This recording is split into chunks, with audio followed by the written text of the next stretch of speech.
Welcome to a look back on the legacy of Mr. Yuk. In 2021, we are celebrating 50 years of Mr. Yuk. So we decided to sit down and talk with former and current Poison Center staff about how Mr. Yuk began and how he has been used as a poison prevention symbol during the last 50 years. Hello, my name is Sylvia Brown and I am the community educator here at the Pittsburgh Poison Center. Today, I am going to be talking with Dr. Richard Moriarty, who is a former director of the Pittsburgh Poison Center. And Dr. Moriarty was instrumental in the establishment of poison centers across the United States and for the development of the nationally known iconic poison warning symbol, Mr. Yuk. So what was the motivation behind the development of Mr. Yuk? There were a couple things that I thought about. Number one, we needed to get out the word that there was a for real poison center with for real people that were there 24 hours a day, 7 days a week, and they sort of knew what they were doing. And if you had a problem, give us a buzz. So we had to get our phone number out to the world. But I was also concerned that at the time, and still a number of places, the traditional warning symbol was the skull and crossbones, which just happened to be part of the logo for the Pittsburgh Pirates and still is. Okay, and I thought, that doesn't make a whole heck of a lot of sense. If we're trying to teach kids, to stay away from things, and there's what looks like the Pittsburgh Pirates sitting on a bottle or something. And I thought, okay, we need to think about that one too. And so as the grant came in, I was beginning to hire folks, and so I thought, okay, I need to get somebody that has a PR background, okay? And we need to sit down and figure this thing out.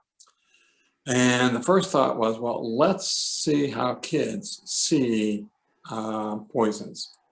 And so we were not, the PR firm that this fellow came from, Nick Garber, here in Pittsburgh, also had a branch in Florida, walking on the town. And so we did our studies there to make sure we weren't messing around with the Pittsburgh Pirates. And we started off basically with sort of preschool age kids and said to them, if you got into a poison, what would happen to you? And the recurring answers were, you die, you get sick, your mother would yell at you, okay? And we thought those are all pretty good things. We then worked with a graphic artist from the PR firm and said, can you put those ideas, death, sick, yelling, into some pictorial representation, which he did. We then went back to another group of kids with those three things, and the skull and crossbones, a stop sign, the happy day sign, and all that. And said to the kid, okay, which one don't you like? And the yelling face lost the popularity contest. I said, okay, fine. Now, the traditional warning color was red. Well, come on, kids love red. Okay, just take a look at their toys and their clothing and on and on and on. So red ain't a real turn-off color for kids. And so we sat down with a bunch of sort of fluorescent colors, including red, and went again to kids and said, here's a bunch of colors. Give us a hint. What one don't you like? And the fluorescent green was the one that turned them off. And we said, okay, now we had a yelling yelling face, a background color. We put those two together, go back to the kids, and again with the skull and crossbones and a whole 9 yards of other things. And the kids who looked at it and we said, which one don't you like? And they picked a yelling face on the green background. In fact, one of the kids in the study group said, that looks yucky. And we said, we got a name. We'll call it Mr. Yuk.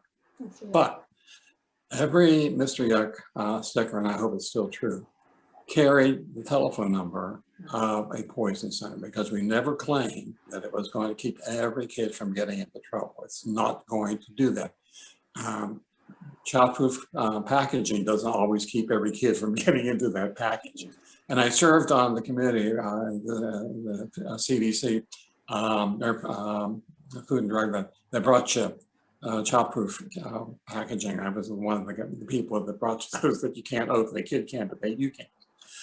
And so we said, look, no, this is not the cure-all, but it not only will carry the telephone number of a good poison center, okay, that meets certain standards, open 24/7, got people who know what they're doing, and you call them and they'll handle your problems, okay? But you need to know what to put it on. So we used it as an educational program. The first stickers, and hopefully some of them still today, on the reverse side of the sheet of stickers that we were handing out, listed the kinds of stuff that you needed to put the poison and they put the Mr. Yuck sticker on. And as I said, every sticker carried a phone number. And so we said, put one of the stickers on your telephone. In those days, we had dial phones, okay? We're talking 1971, 72 is when that began. And so that was the beginning of the Poison Center and the educational program that blossomed into the whole Mr. Yuck program.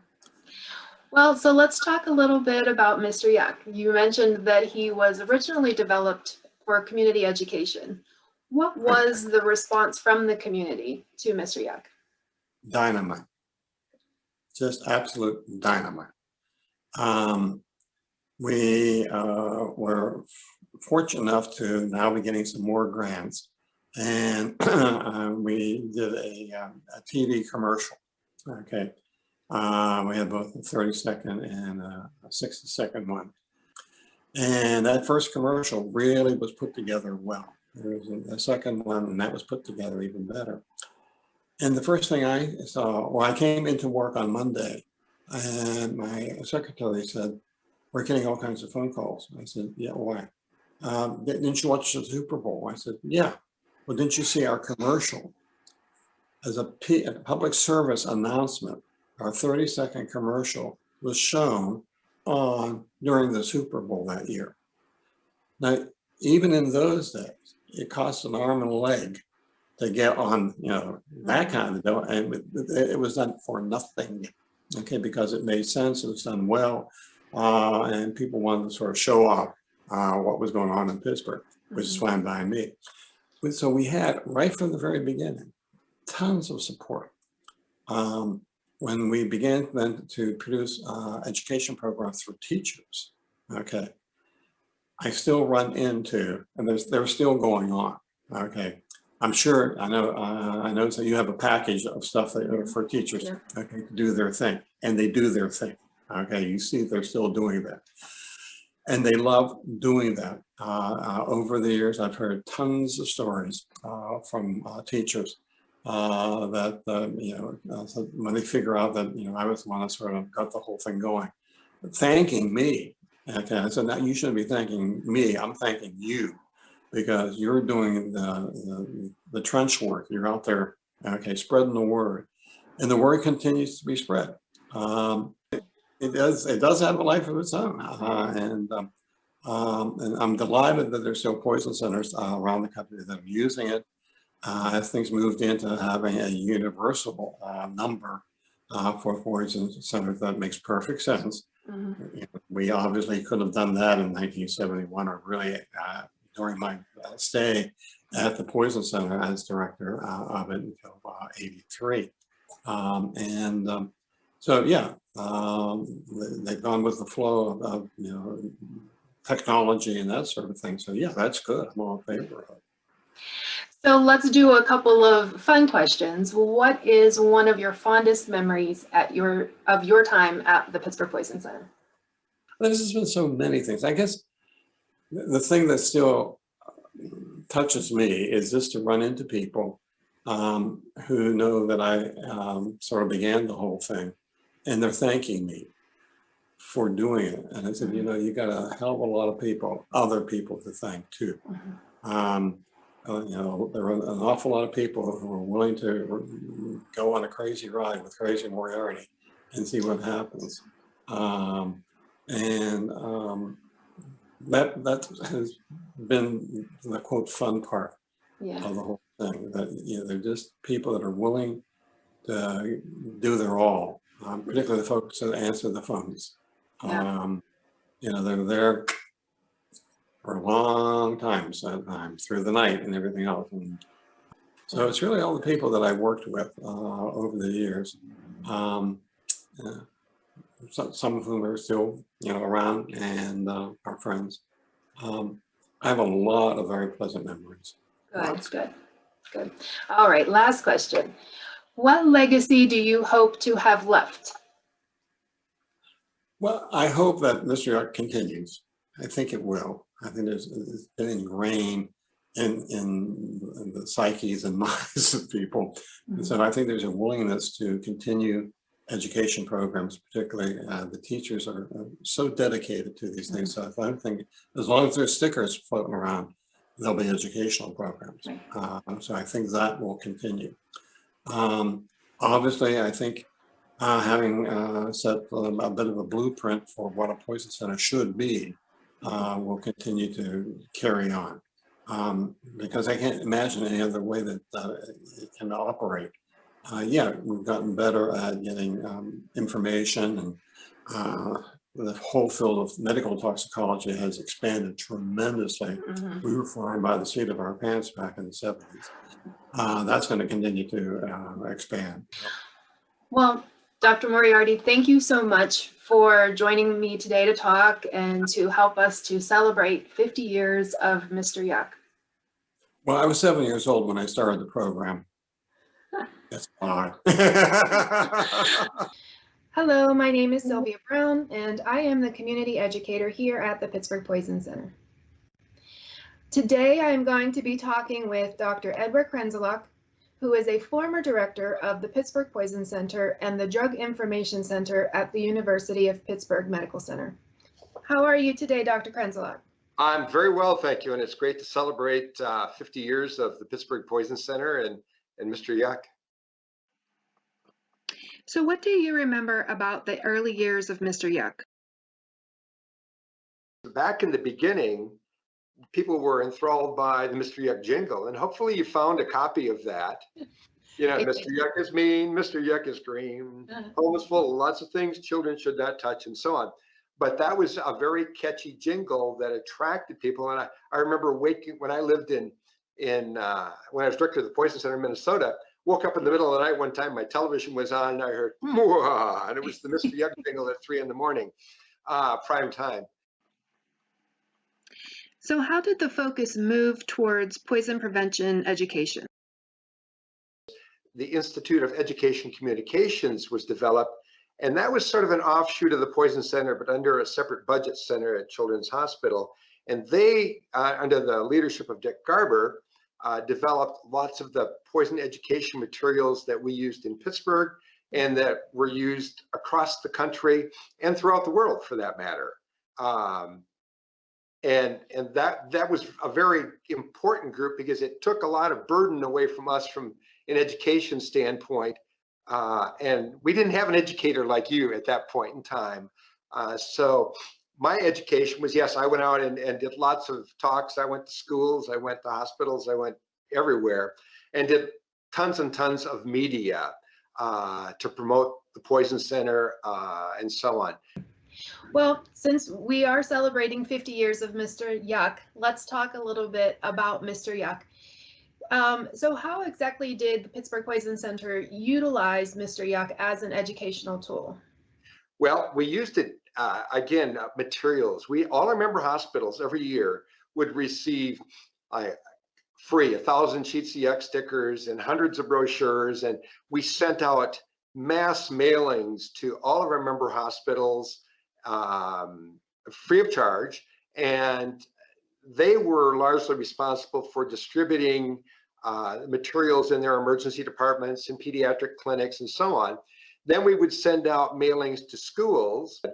We got very involved with Giant Eagle and Giant Eagle pharmacies, and they served as a major distribution site for materials. So we didn't do a lot of the hands-on things that you're doing, Sylvia, where you're out, teaching poison prevention. Yes, we did some, but we were limited. I couldn't afford to have my staff out in schools when indeed they needed to be answering the phones. And so a lot of that fell on me, but I only had so much time to do that as well. But in Pittsburgh, we used Yuck, and we let a lot of other people do our education for us directly. And then what I saw happen over time, Sylvia, was that Mr. Yuck we began to really promote it as a poison center awareness tool, as well as a poison prevention tool. Because yes, you know, it was inconceivable that people were going to put a Mr. Yuck sticker on everything that was hazardous in their home. You needed to keep the poison out of the reach of the child, rather than the Mr. Yuck sticker on the bottle as the deterrent and leaving it under the sink. So we taught those strategies, but we really focused on then creating tremendous awareness of the Poison Center itself. You know, with the national 800 number, we had our own local numbers and so on, but then we went to the 800-222-1222 number and basically blanketed as much as we could of our service area in Western Pennsylvania with stickers and pamphlets and everything to create awareness of poison prevention and of the Poison Center itself. Mm-hmm. So what did you see as a response from the community when you started utilizing Mr. Yuck in that fashion? Well, our call volume skyrocketed. Okay. You could see with every, and that was the desired goal. Right. With every intervention or in every new strategy that we implemented, you could see increments in the call volume. And that was very rewarding, because we knew that we were being effective. And then we would do, we highlighted some areas within the city where we did just a focused campaign. And then we monitored those telephone numbers. That was before there were a lot of cell phones. We monitored telephone numbers and zip codes, because we always got a zip code, but the zip code was the most important. And that zip code would tell us how effective we were in getting into those areas. So we could say, okay, we just did this, let's say for McKeesport, we did this huge influx of education, and you could see your call volume go up every time you did something like that. So we used the data to help direct our efforts within Western Pennsylvania. So after 50 years, how is Mr. Yuck still relevant today? Well, it's just amazing. I live in northern Wisconsin and still a lot of my friends know me as Mr. Yuck. And when I go to national meetings, you know, hey, Mr. Yuck, how are you? So I think there's a certain amount of carryover. People are really aware of Mr. Yuck. I think there has been perhaps a little bit less emphasis on Mr. Yuck nationally than, say, there used to be. But still, especially, I don't know about young children as much now, but I know people that are young adults and to elderly people still own a Mr. Yuck, and they can hum the jingle. It's just fun how Yuck evolved, and he's become, you know, an icon. Sure. What is your fondest memory of your time at the Pittsburgh Poison Center? My fond memories would be all the staff members that we had over the years, and back when the whole COVID thing started, we had several text calls. I said, enough of this texting, why don't we all Zoom? And so we had Zoom calls, and it was just fun to see so many people and talk. So we had just, the staff of the foundation of the Poison Center, and without the Poison Center staff, I don't care who's director, who's doing anything else, the staff is the foundation of the Poison Center, and they're the ones that save lives and calm people down. I thank you so much for your time. And thanks for the opportunity, and happy birthday, Mr. Yuck and Pittsburgh Poison Center. Hello, my name's Amanda Ruback, and I'm a nurse and the Community Outreach Coordinator here at the Missouri Poison Center. And today I'm going to be talking with Ms. Julie Weber, who is a pharmacist and certified specialist in poison information, as well as the director of the Missouri Poison Center and the president of the American Association of Poison Control Centers. And we wanted to talk today a little bit about Mr. Yuck and kind of figure out where he came from and how he was here part of the Missouri Poison Center for such a long time. So what's the history about Mr. Yuck? Boy, the history with Mr. Yuck goes way back. Actually, I've been at the the Poison Center since 1989. And I remember as a pharmacy extern coming in to do my rotation, Mr. Yuk was throughout the Missouri Poison Center. I was introduced at that time to the Power Over Poison, which was an educational tool that went out to all of the areas of Missouri. So we had a great awareness effort built off of Mr. Yuk and the Power Over Poison, and really used it as a tool for teaching families about poison prevention. Great. And was Mr. Yuk used in other ways at the Missouri Poison Center? So for many years over time, we really used Mr. Yuk through our publications, PR releases, all the items I can remember, even starting early, were Mr. Yuk stickers. Mr. Yuk was a component of the Missouri Poison Center logo.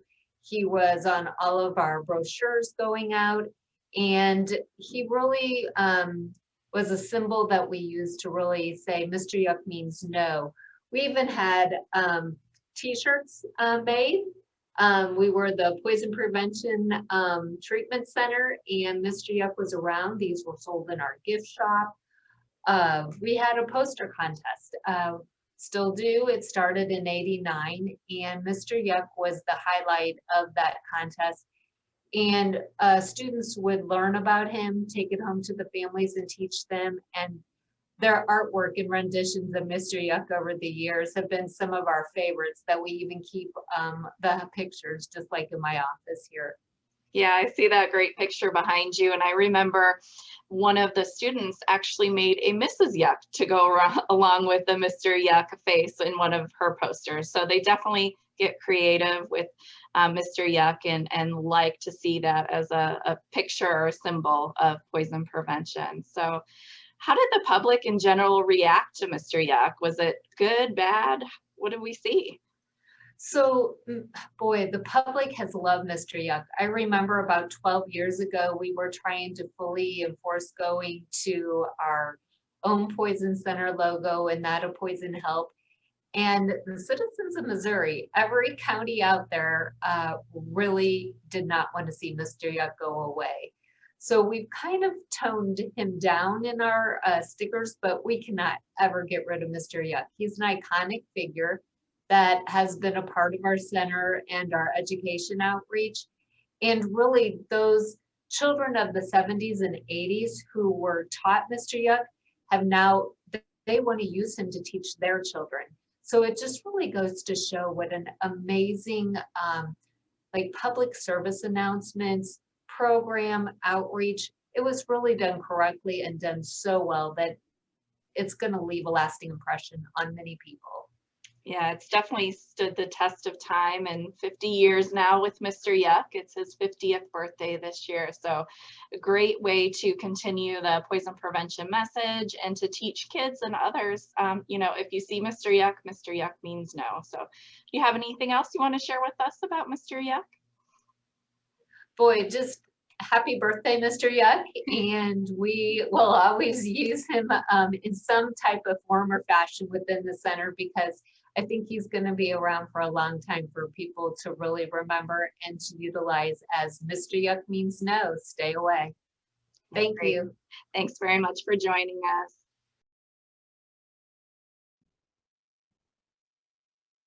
Hi there, I'm Jennifer Eskridge, the Community Outreach Educator for the Oregon Poison Center. 2021 marks Mr. Yuk's 50th birthday, and today we're taking some time to reflect on his impact across the country. I have with me Sandy Giffen, the former director of the Oregon Poison Center, who's worked in this area for 30 years. Thanks for joining us, Sandy. Before we get into some questions about Mr. Yuk, can you tell us a little about your history with the Oregon Poison Center? Sure.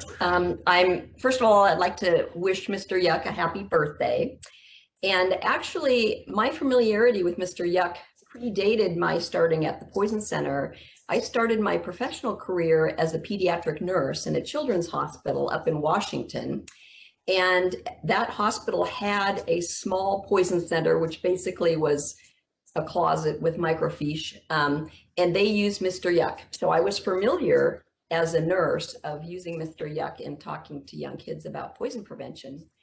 And I worked there for a dozen years, and then I came down to the Oregon Poison Center to take a management job at the Poison Center. And that's when I realized that the Oregon Poison Center also had used Mr. Yuck for many, many years. So it had been definitely ingrained in all the education programs of the Oregon Poison Center for quite a few years. Excellent. So you were around in the early days when poison centers were first using Mr. Yuck as a symbol for poison prevention. What do you remember about Mr. Yuck when Oregon first started using him? Well, we used the Mr. Yuck stickers, and we had a collaboration with a pharmacy chain in the state who distributed the stickers for us, which made it easier for us to distribute stickers in some of the parts of the state that aren't close to Portland, where the Poison Center is located. And they helped offset the cost of the Mr. Yuck stickers. And they figured it was a win-win because it encouraged people to come into their stores to pick up the Mr. Yuck stickers and then do some other shopping. So we use that chain to do distribution and really had Mr. Yuck incorporated in all parts of the state, even in the rural areas. We also used it at the Poison Center when we went out to give presentations to young children and parents. We talked about Mr. Yuck and distributed the stickers. I think in the early days, the thought was you take stickers and put them in all substances that are poisonous in the home. And it really became apparent that that wasn't really going to be practical. But it was very helpful to know that if children recognize Mr. Yuck, it means somebody has spoken to them about poison prevention. And we still today find a lot of parents who were familiar with Mr. Yuck when they were growing up and want to use that with their young children to talk about poison prevention. So we used it in a lot of different educational things. We used the logo on a lot of our educational materials. Now we have some other logos available to us, the Poison Help, which can be probably easier to utilize with adults, not pediatric poisoning, but we still have found that there is a lot of people that really like the Mr. Yuck sticker, so have continued to use that. Absolutely. It's so fun to see people come up to our booths at events and see the stickers and get excited about the fact that Mr. Yuck is still around and something that we use with kids today. I wanted to make mention that we had a life-size costume of Mr. Yuck, and actually it was developed by pharmacy students down at Oregon State University as a teaching tool, and part of their program down there required them to go do educational poison prevention education in their community. And it wasn't necessarily a formal relationship with the Poison Center, but they had this Mr. Yuck costume made and they used it to take out to different community events. And then years later, when those students came up and spent time in the Poison Center and we had them do other educational events, they brought the costume up. So our Poison Center had that costume for quite some time. And it had two armholes sticking out of the side. And it was a huge costume, so large that it wouldn't fit in a van. So transporting became somewhat challenging because you had to put it in the back of a pickup truck. But it has been so effective with kids, and we really enjoyed using that. So years ago, we had a promotional campaign with the Portland Trail Blazers, which is Portland's NBA franchise. And in the 80s, we had two players that were beloved. One was Kevin Duckworth, and the other was Buck Williams. And in collaboration with the retail pharmacy group in our state, we were able to collaborate with the Portland Trail Blazers in doing a promotional campaign that featured Duck and Buck Say Yuck. And it had the costume of Mr. Yuck. And that was really popular. We had the opportunity to go to halftime at one of the games to promote Mr. Yuck, and had a booth at the basketball game, and that was just really fun, very fun. Absolutely. And what a great way to get the community engaged in what we do. Yes. Do you have any fun memories of the public responding to the costume when you were out at events? Yes, one of the things that we used to do, we went to the state capitol and had somebody, we always had the students wear the costume because I felt that one of the things in my job description is I shouldn't have to wear the costume, but I could take students around. And they just love to do that because you're like a different persona when you're wearing this costume, and young children would run up and hug Mr. Yuck's legs. So I remember going to our state capitol, and we were recognizing Poison Prevention Week and had the opportunity to go on the floor of the house with Mr. Yuck, which seemed to be a great privilege. And also around campus when we've had somebody wear the costume and walk around, it's so larger than life that people just loved it. And people really recognized who Mr. Yuck was. I also remember one of the alternative newspapers here in Portland is called the Willamette Week. And I remember receiving a call from their music reviewer, and he wanted to use the Mr. Yuck logo for music that he was panning in terms of their music reviews.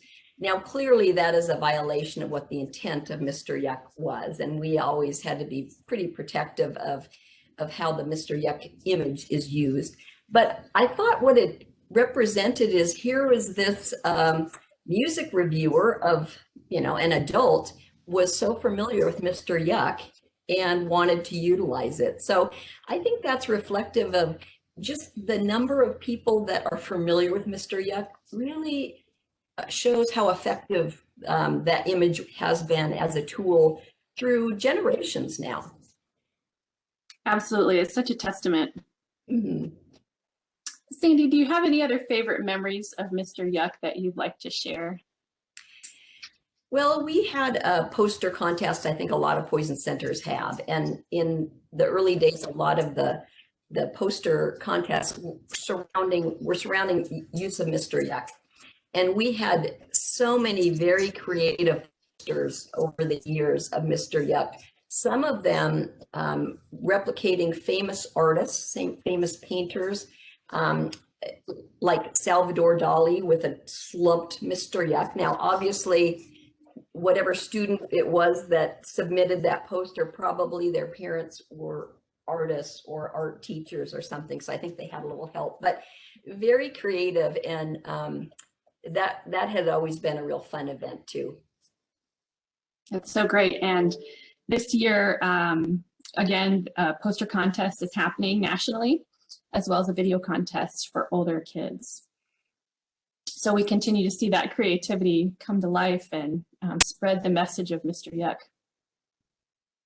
Sandy, thanks so much for coming back and talking with us. We love hearing about your memories of Mr. Yuck and all the ways you got to be involved in sharing this message about poison prevention.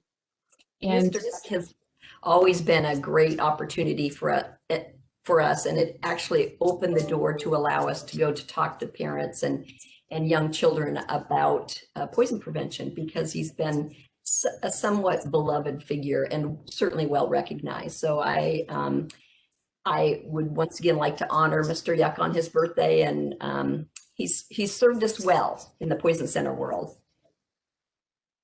Agreed. Happy birthday, Mr. Yuck. Hello, everyone. My name is Emily Patterson, and I am the Public Education and Communication Specialist at the Maryland Poison Center. Today, I am joined by Angel Bivens, the Assistant Director of Operations and Public Education at the MPC. So, what is the history of Mr. Yuck at the Maryland Poison Center? Well, we started using Mr. Yuck back in 1975. Our initial funding was from Blue Cross Blue Shield of Maryland and the Randallstown JCs. And we took that initial funding, and it enabled us to get some TV spots and some billboards to get an initial rollout to start promoting the use of Mr. Yuck. Our director at the time, Dr. Gary O'Dirta, did a lot of the local TV shows, and he was even on Oprah. Wow. Well, not really the Oprah show, so to speak. If you don't know, Oprah Winfrey started her broadcasting career here in Baltimore. And so he was on her midday show a couple of times promoting Mr. Yuck. So you could say Oprah helped the Maryland Poison Center promote Mr. Yuck in Maryland. From there, we started incorporating Mr. Yuck into all of our educational programs, no matter where we went, even when we were doing programs at senior centers and hospitals and things like that, we would just incorporate Mr. Yuck. And we did have help from our poison specialists and our medical director to get the word out to the medical community. And we also had some help from the Maryland Pharmacists Association to help promote the use of Mr. Yuck in the early days. Wow, that's an awesome background. And I'm really surprised about Oprah helping Baltimore start with the Maryland Poison Center and Mr. Yuck. Yeah, So Gary refers to that as his 15 minutes of fame or 15 seconds of fame or whatever. that is awesome. So how did the public usually respond to Mr. Yuck when you started incorporating him into the education and outreach programs? You know, it's really funny whenever I go out into the public and talk to people, or in my personal life, if I introduce myself and say I work at the Poison Center, really the first thing that people say to me is that the place where Mr. Yuck is? So he's really well received and well remembered in Maryland from, since we've been using him since 1975. So you could say that he is a hallmark part of public education and poison prevention education in Maryland. What about you? Have you had any experiences? I have just a few when I'm out in the community at some like health fairs, and we have our table with the Maryland Poison Center educational resources on it. I have had an adult literally jump up and down in the middle of the health fair because he was so excited to see Mr. Yuck stickers on our table. And he had young children at home, so he was able to take some stickers with him and teach his children too about Mr. Yuck, because he remembered it as a child. So I thought that was a really cool experience with Mr. Yuck. Yeah, it ends up being a multi-generational thing, doesn't it? Parents want them because they remember using them or having them used whenever they were young. Yeah. Although I will say that we did have one situation that we tried to use Mr. Yuck in a promotional activity. One of the big birthday years for Mr. Yuck, I don't remember if he was turning 15 or 16. I don't remember what it was, but we decided that it would be really a great idea to have a birthday party for Mr. Yuck at the daycare center on campus here at the University of Maryland. And so we had one of our poison specialists who agreed to dress up like Mr. Yuck. So he dressed all in black. We painted his face green. We blacked out his eyes. We painted his tongue green. And we decided that he was going to come into the daycare and he was going to go ahead and teach the kids about, we were going to teach the kids about Mr. Yuck using the live Mr. Yuck. So we had the media there, we had the mayor of Baltimore there, and we have all the kids listening intently, and it was time to go ahead and bring Mr. Yuck out so we could sing happy birthday. And here comes Kevin, and all of the kids just start screaming and crying. They were horrified and terrified by what he was like. And somebody snapped a picture, and we have kids crying. We have Kevin dressed up as Mr. Yuck, and over Kevin's shoulder is the mayor of Baltimore laughing. That is an awesome memory. Yeah, no, definitely not our finest PR moment for sure. And I can honestly say that we have never had anybody dress up as Mr. Yuck ever again. We stick with the stickers. Very much so. So such a great, rich history of Mr. Yuck at the Maryland Poison Center, and we are so excited to be participating in his 50th birthday this year. So happy birthday, Mr. Yuck. Happy birthday, Mr. Yuck.